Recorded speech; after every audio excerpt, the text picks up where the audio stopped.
Welcome back my friends. आज हम लोग एनसीईआरटी का रिमेनिंग पार्ट स्टार्ट कर रहे हैं क्वेश्चन नंबर 9 से। आप कैमरा वुमेन सौम्या के साथ जीएसडी एकेडमी देख रहे हैं, तो चलिए देखते रहिए।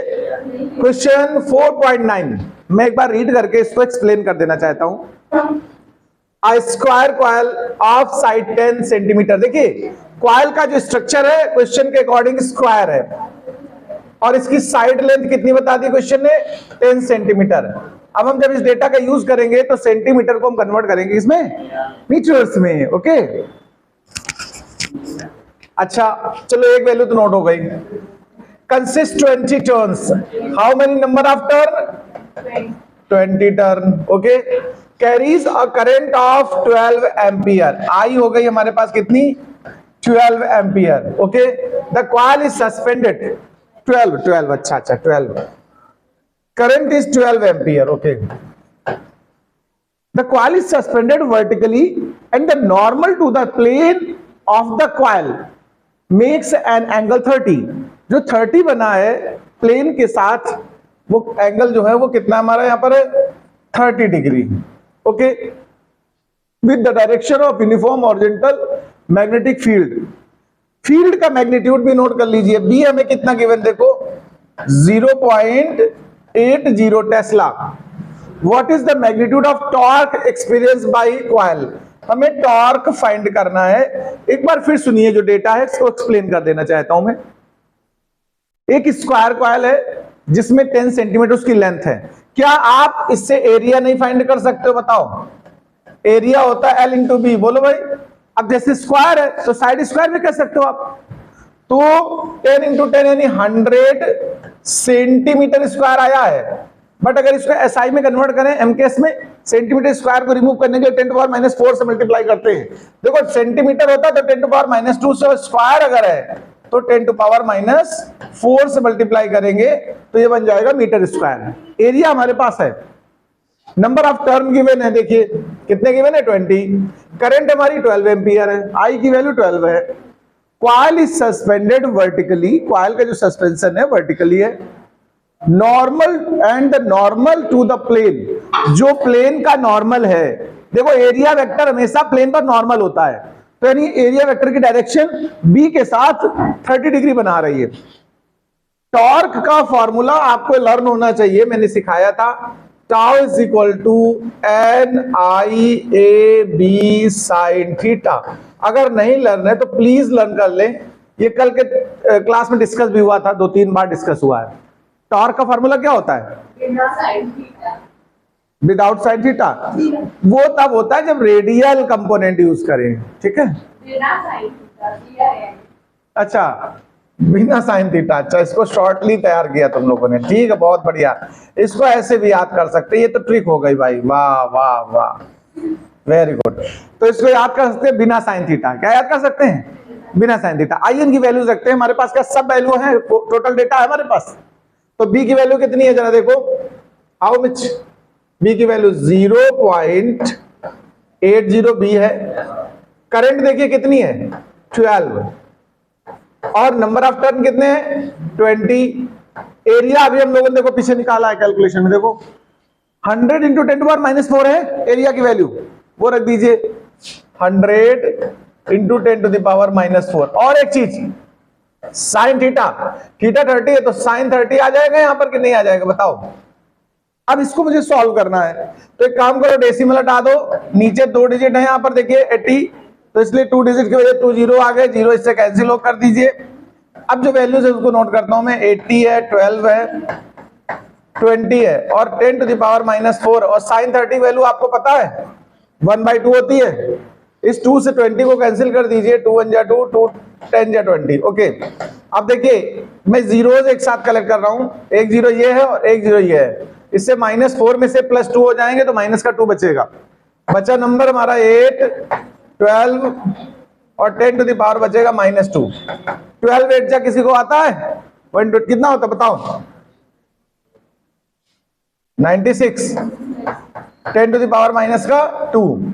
कोई नंबर या कोई डिजिट लीव तो नहीं हुआ कैलकुलेशन करते समय, तो आप ऐसे भी लीव कर सकते हो, या आप ऐसे लिख दो 0.96। अच्छा, टॉर्क की यूनिट ध्यान रखिएगा, टॉर्क जो होता है वो दो चीजों का प्रोडक्ट होता है, फोर्स और डिस्प्लेसमेंट का, फोर्स और परपेंडिकुलर डिस्टेंस का।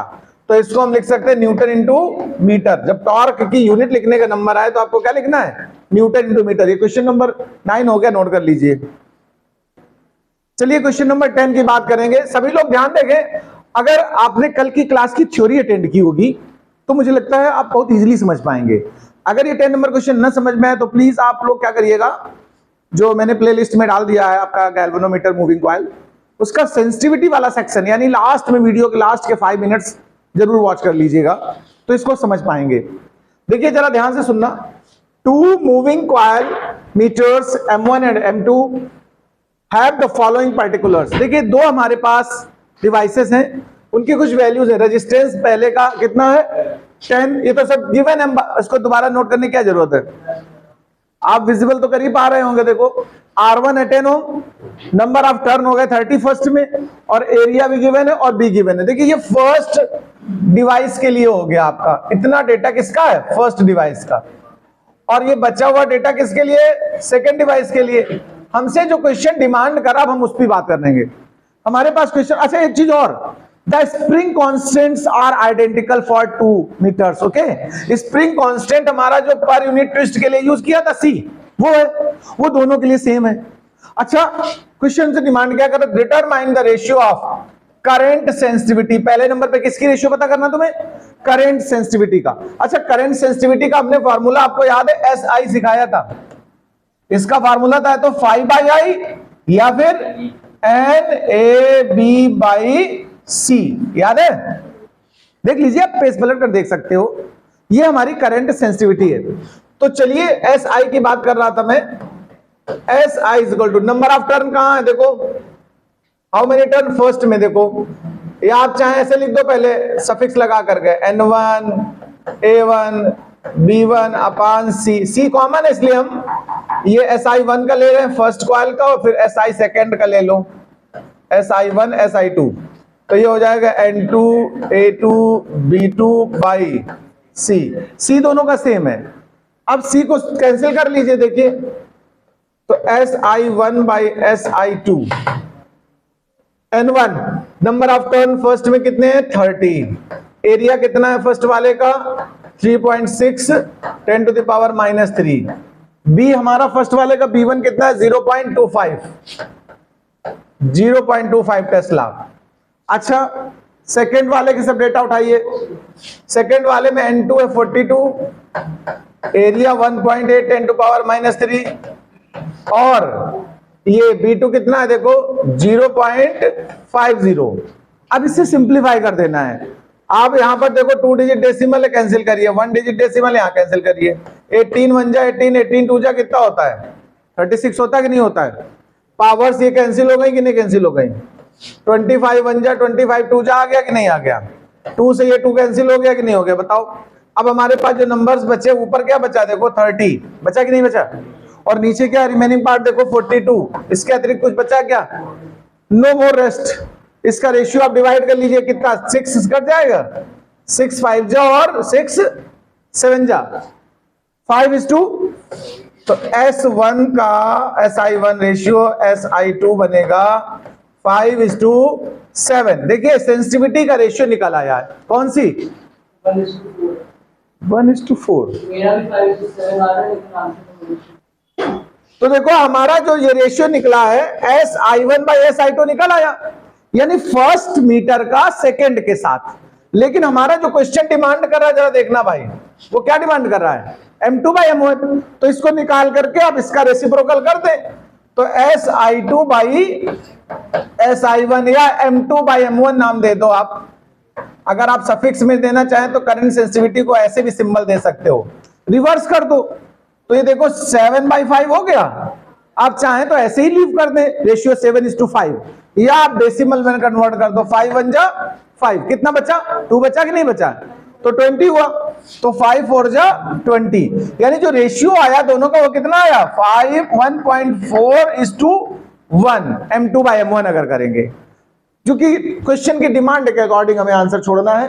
पहले इसने M2 लिखा है इसलिए पहले M2 को मैं लाया हूं, रेशियो चाहे जैसे आप फाइंड करिए, बाद में इसको रिवर्स कर दीजिए। एक चीज आ गई, अभी हमें वोल्टेज सेंसिटिविटी पे बात करनी है। ओके, तो देखो करंट सेंसिटिविटी अगर आपने निकाल ली है तो मैं वोल्टेज सेंसिटिविटी भी सिखा देना चाहता हूं। सुन लो, एस वी, मैं पहले रेशियो वही निकालूंगा 1 और 2 का, ठीक है। S V one by S V two, आप चाहें तो फार्मूले से निकालें। कैसा फार्मूला था? N A B by C R, याद आया? ये वोल्टेज सेंसिटिविटी का फार्मूला है। अगर फर्स्ट कॉइल की बात करें, सफिक्स में 1 1 1 होगा, लेकिन सी सेम रहेगा दोनों का। और सेकंड के लिए हम बात करें तो N2 A2 B2 by CR2। लेकिन एक बात बताओ, इतना हिस्सा किसका है? ये करंट सेंसिटिविटी का है कि नहीं, बताओ। इन दोनों का रेशियो हम पहले ही निकाल चुके हैं, देखो 7:5। अगर 1/1 कर रहे हैं तो 2/1 करेंगे, तो इसको पलट के यूज करेंगे हम। फिलहाल अभी जैसा भी आप समझ लो। तो अच्छा, इसको अगर इंटरचेंज कर दें, चलो SV1 बाई SV2 करने के बाद ये R2 कहां जाएगा बताओ? सबसे ऊपर आ जाएगा। ये दोनों करंट सेंसिटिविटी हो गई, यानी SI1 by SI2 multiplied by R2 by R1 आ जाएगा। देखो, अगर हम इसको करंट सेंसिटिविटी के फॉर्म में लिख दें, अच्छा SI1 SI2 का रेशियो हमारा कितना आया था? 5/7। ये देखो पहले बार में कितना आया था? 5/7। और R2 हमारा कितना गिवन है क्वेश्चन में? रेजिस्टेंस R2 हमारे पास 14 है, R1 हमारा 10 है। तो R2 बाई R1 कर दो, यानी कि 14/10। अब से कैंसिल कर लो, 7 1 जा 7 2 जा 5 1 जा 5 2 जा 2 1 जा 2। देखो SV1 बाई SV2 निकाला है तो भी 1 आया। अगर डिवाइस का रेशियो उल्टा निकालना चाहते हम पहले 2 का लेते, SV2 बाई SV1 करते तो भी क्या आता? 1/1 यानी 1 आता। तो 1:1 रेशियो इसका वोल्टेज सेंसिटिविटी का मिल गया भाई, 1:1। नोट कर लीजिए इस क्वेश्चन को। Come to the question number 4.1 please. मैं एक्सप्लेन कर देता हूं, डेटा आपके सामने है। In a chamber a uniform magnetic field of 6.5 gauss. देखिए गॉस सीजीएस यूनिट होती है मैग्नेटिक फील्ड की। इसको अगर एसआई में कन्वर्ट करें तो हमें मल्टीप्लाई करना पड़ेगा 10⁻⁻⁴ से। तो हमने सबसे पहले बी को कन्वर्ट कर दिया टेस्ला में, एसआई में। An electron is shoot into the field, electron enter करेगा। इलेक्ट्रॉन का चार्ज तो आप जानते ही हो, हालांकि क्वेश्चन में भी गिवन है इन्होंने, लेकिन क्या गिव दिया देखो, ध्यान दो, 1.5 क्या दिया है? 1.5। तो एक काम करो, इसको 1.5 ही लो, अदरवाइज थोड़ा सा आंसर में चेंज आ जाएगा। 1.5 ये चार्ज हो गया। इसके बाद देखो स्पीड गिवन है 4.8 10⁻⁶ मीटर पर सेकेंड। तो ये वेलोसिटी हो गई। नॉर्मल बोला है, नॉर्मल मतलब हो गया हमारा 90 डिग्री, थीटा हमारा 90 है। रेडियस देख लीजिए, फाइंड करनी है और एक्सप्लेन करिए कि इसका ट्रेजेक्टरी सर्कुलर क्यों होगा। थ्योरेटिकल, ये फर्स्ट पॉइंट तो थ्योरेटिकल डिस्कशन है। तो चलिए सबसे पहला एक्सप्लेन, देखो इस डिस्कशन को नोट कर लें। Explain why the path of the electron is circle. देखिए सर्कुलर पाथ क्यों बन रहा है, मैं इस पे पहले चर्चा करता हूं। देखिए ध्यान देना, ये सपोज करिए फील्ड है, थ्योरी ही लिखनी है थोड़ी सी 2-3 लाइन में। जब परपेंडिकुलर इसमें एंटर करेगा तो ये ऐसे मूव करेगा, क्योंकि इस पे एक फोर्स हमेशा काम करेगा जो सेंटर की तरफ काम करेगा। कैसा काम करेगा? एक्सप्लेनेशन में लिख दीजिए प्लीज, लिखिए द इलेक्ट्रॉन मूव्स, ये थ्योरी डिस्कशन है। The electron moves on circular path because the magnetic force, या लॉरेंज फोर्स भी कह सकते हो, मैग्नेटिक फोर्स लिख दें या फिर लॉरेंज फोर्स लिख दें। ये जो मैग्नेटिक फोर्स है या लॉरेंज फोर्स है, एक्ट एज सेंट्रीपिटल फोर्स। ये वाला फोर्स ही सेंट्रीपिटल फोर्स बनेगा।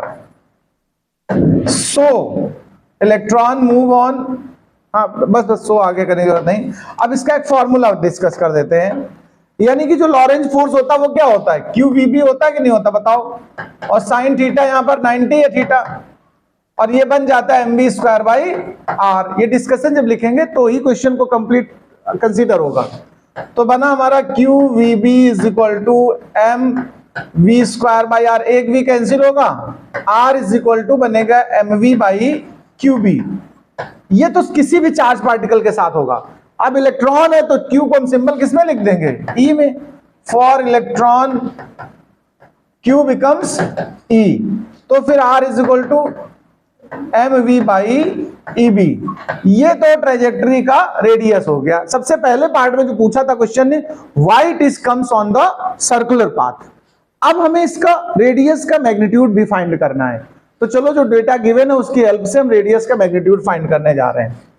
आर इज इक्वल टू, अभी हमने रिजल्ट बनाया m v by e B. Values put करिए, mass 9.1, 10 to the power minus 31। Velocity हमारे पास कितनी है 4.8, 10 टू द पावर 6।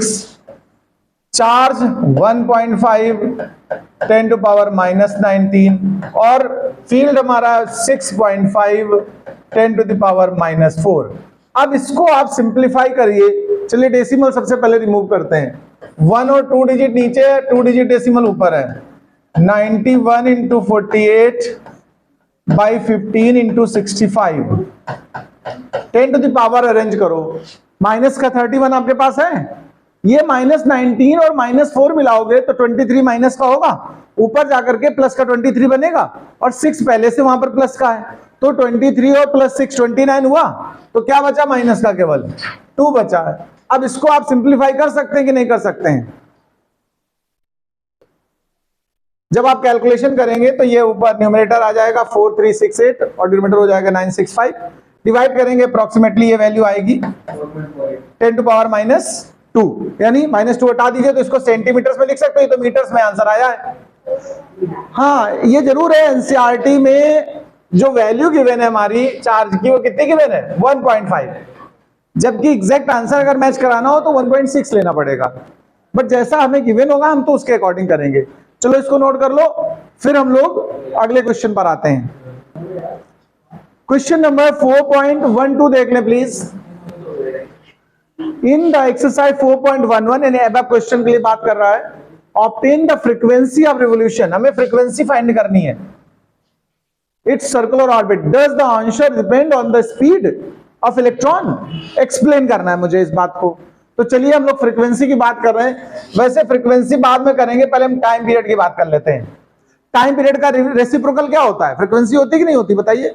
तो हम लोग टाइम पीरियड की अगर बात कर रहे थे तो टाइम पीरियड होता है time is equal to distance by speed, होता है कि नहीं होता बताओ भाई। एक बार अगर राउंड लेगा, सर्कुलर राउंड लेगा, तो 1 टाइम कंप्लीट करेगा तो 2 पाई आर डिस्टेंस होगी, और स्पीड हमने भी लिखी हुई है। अब देखिए ये 2 पाई बाई वी तो ऐसे रहने दो, आर की वैल्यू अभी निकाली हम लोगों ने, एम वी बाई क्यू भी निकाला था कि नहीं निकाला था बताओ, radius of the circular path. इस हिसाब से टाइम पीरियड का जो फॉर्मूला बनने वाला, वेलोसिटी कैंसिल हो गई देखो, 2 pi M by q B, ये हमारा टाइम पीरियड का फॉर्मूला आ गया है। अगर कभी क्वेश्चन हमसे टाइम पीरियड पूछता तो हम क्या यूज करते, 2 pi M by q B. लेकिन हमसे क्या पूछ रहा है, फ्रीक्वेंसी। इस क्वेश्चन में डिमांड किसकी है, frequency. Frequency is equal to 1 by time period. Frequency की डिमांड है 1 अपॉन टाइम कर दीजिए, इसको रेसिप्रोकल कर दीजिए। तो फ्रीक्वेंसी का फार्मूला हमारा बना q B by 2 pi m. Okay, ये तो फॉर्मूला आ गया। अब वैल्यूज पुट करनी है, इसी क्वेश्चन के अकॉर्डिंग वैल्यू पुट करिए, अपने मन से कुछ मत रखिएगा। इसमें जो चार्ज है इलेक्ट्रॉन का वो 1.5 10 टू द पावर माइनस 19 है। बी देखिए कितना टेस्ला हमारे पास है, देखो B 6.5 into 10 to the power minus का 4 अपान, अब आप नीचे रख दीजिए वैल्यू 2 तो 2 है, पाई की वैल्यू 3.14, और मास हमारे पास गिवन है 9.1 10 टू द पावर माइनस 31। अब इसे सिंप्लीफाई करके हमें रिजल्ट तक पहुंचना है। सबसे पहला स्टेप करिए, डेसिमल रिमूव करिए। 1 डिजिट पे था, ये 2 डिजिट पे, ये 1 डिजिट पे, तो 0 कहां पड़ेगा भाई, ऊपर यहां पर पड़ेगा कि नहीं बताओ। अब सब वैल्यूज अलग रख लीजिए, पावर्स को अलग रख लीजिए, 15 रख दीजिए, 65 रख लीजिएगा, और यहां पर देखो 2 है हमारे पास, 314 है और 91 है। अब पावर जरा इकट्ठा करते हैं, -19 -4 कितनी हो गई? 19 और 4 23, लेकिन प्लस का 1 यहाँ पर 10 लिखा हुआ है ना, तो कितनी हो गई? 22। और ये 31 माइनस का है, ऊपर जाएगा प्लस का होगा, तो प्लस का हो गया 31 और माइनस के कितने बचे थे? 22। ये पावर्स का अरेंजमेंट है। अब इसमें जो कुछ जैसे मल्टीप्लाई डिवाइड सिंप्लीफाई करना हो उसको करिए धीरे धीरे। 15 5 जा कितना होता भैया? 75 और 15 6 जा 90 और 7 कैरी था, तो कितना हो गया? 97। ऊपर का प्रोडक्ट हो गया। अब नीचे का कर लीजिए, ये हो गया 628 इंटू 91। जरा ये कैलकुलेशन आप लोग करके रखिए। 31 ये माइनस करेंगे तो कितना बचेगा भाई जी? 11 से 2 गया 9, वो भी प्लस का बनेगा 9। जरा इतना कैलकुलेशन करिए फिर बताइए क्या रिजल्ट आ रहा है। देखिए ऊपर का मल्टीप्लिकेशन किया था तो ये आया, नीचे इन दोनों का जब प्रोडक्ट करेंगे तो इस नंबर पर आएंगे। 10 टू पावर अपना 9 चलने दीजिए। इसको डिवाइड करना है, देखिए ध्यान देना प्लीज। ऐसे आप डिवीजन करिएगा तो 0.017 पहुंचेंगे आप। 0.017 10 टू पावर 9। आप लीव मत करिए ऐसे आंसर को। आंसर हमेशा ऊपर से 1 डिजिट बाद डेसिमल डिमांड करता है, तो 2 डेसिमल प्लेस अगर नीचे की तरफ शिफ्ट करते हैं राइट हैंड में तो माइनस में उतनी पावर बढ़ाएंगे हम लोग, ठीक है? तो -2 पर चली जाएंगी तो ये हो जाएगा 1.7। 10 टू पावर कितना बचेगा? 7 बचेगा। फ्रीक्वेंसी है, फ्रीक्वेंसी का यूनिट हम लोग क्या लिखते हैं? हर्ट्ज लिखते हैं कि नहीं लिखते बताओ? हर्ट्ज लिख दो, सेकंड इनवर्स लिख लो, साइकिल पर सेकंड लिख दो। इसको नोट कर लीजिए भाई।